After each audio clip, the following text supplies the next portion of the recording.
AFB family, how's it going? Welcome to Hold the Ball. Hope you guys are well. Thanks again for tuning in. Look, first and foremost, before I start, I just want to say thank you so much for the support that I've received, quite literally, in the last day, actually, or should I say in the last couple of days, from the Lebanese community, Papua New Guinea community, Tongan, Kiwi, Samoan, so on and so forth. I want to thank you again, guys, for your collective support, right? And again, making me feel privileged to do what I do.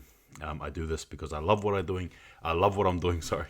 But at the same time as well, I do it for the engagement, for the connection. And more importantly as well, I do it to actually put a smile on your face and or a bit of a frown. But in saying that, that's just the way it goes. But again, thank you very much from the bottom of my heart for supporting me. And I hope we can continue as we look upward into the future. But yeah, before I get into it, DJ, where are you?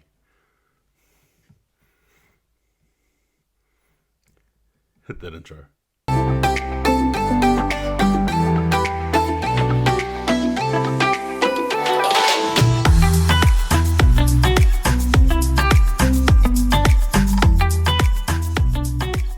Right, so we all know the rep round that was around us, obviously, stemming from, I suppose Wednesday, if you want to get technical, between Lebanon and Malta, right through to, I guess, tonight, right, between New South Wales and Queensland.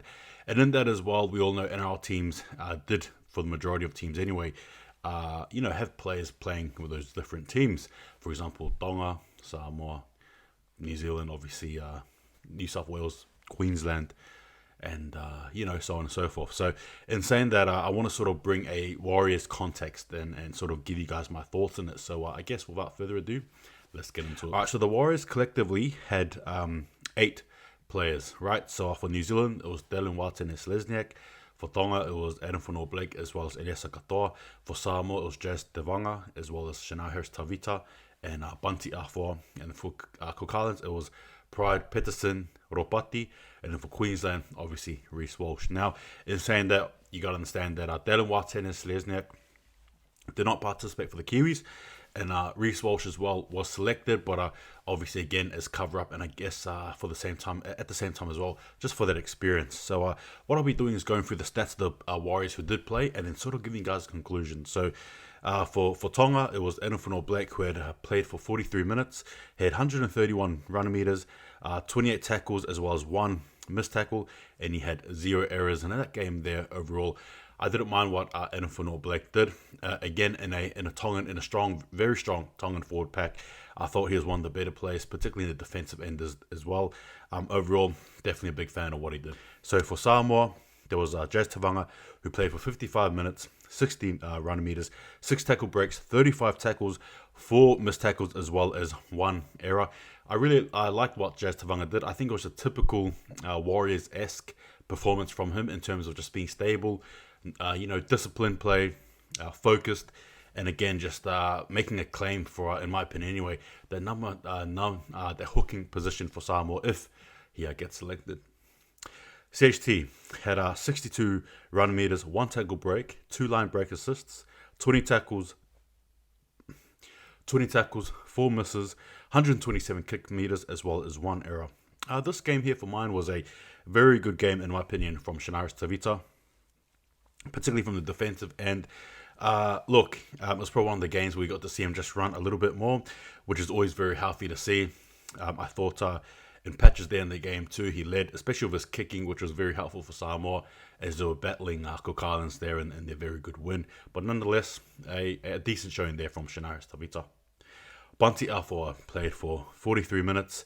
He had 86 run meters, 1 tackle break, 28 tackles, 4 missed tackles, as well as 0 errors. Afoa putting in another typical from the back fence type performance there. And to be fair with you guys, another performance where I think he could probably hang his hat and be proud of what he's produced there. Now for the Cook Islands, the only representative was Pride Petterson-Robati. And I guess for some of us who support the Warriors, you probably don't really know who he is, potentially, because he hasn't really played much for us at all. Pride Petterson-Robati was actually the captain too for the Cook Island teams as well. So Cook Island team, Pride Petterson-Robati Petterson-Robati was actually the captain for the Cook Islands as well. He had 134 run meters, 6 tackle breaks, 28 tackles as well as 3 misses, 20 kick meters as well as 0 errors. Again, a very strong showing there defensively as well. I thought for mine that he actually really was one of the better players for the Cook Islands. Again, showcasing the reason why the Warriors should pick him. Now, he's been a bit unlucky, well, this season, to be fair with you guys. Somebody who always puts his hand up on a regular basis and I think should be playing, to be fair with you guys. But again, that's just my thoughts there. Be just a wrap up of the representative round for the New Zealand Warriors. Again, reminding you guys, Dylan Wild, Tennis Lesnick did not play for the Kiwis. Reece Walsh too will not be playing for Queensland unless an emergency happens. But yeah, can most likely rule that out. But I'm saying that overall, obviously, I guess you get selected, right? The better your team is going most times anyway. The fact that the Warriors only had one Kiwi representative speaks volumes, particularly when you see the players that we do have that can represent New Zealand. Yeah, so it is quite interesting, I think, anyway. Enofano Blake as well, Eliesa Katoa. Again, yeah, look, yeah, it's just one of those things, right? Samoa as well. It was actually good to see Te Wanga, Shanash Tevita as well as R4 playing. And for Cook Islands, I think collectively we can all say that Petterson-Robati, in my opinion anyway, put his hands up to be selected. Queensland as well, Reece Walsh. I think a lot of us there thought he wouldn't get selected, purely because of how the Warriors are playing. But again, Reece Walsh is his own player.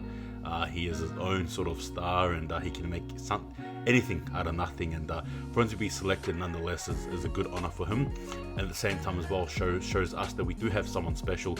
But it's about trying to put the results in, to be fair with you. And hopefully we can start sooner rather than later. But anyway, guys, that is my thoughts there on the rep round that was for our New Zealand Warriors. Anyway, give me your thoughts on it. Take it easy.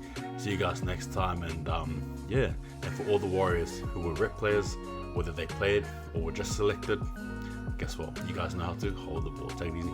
See you guys next time.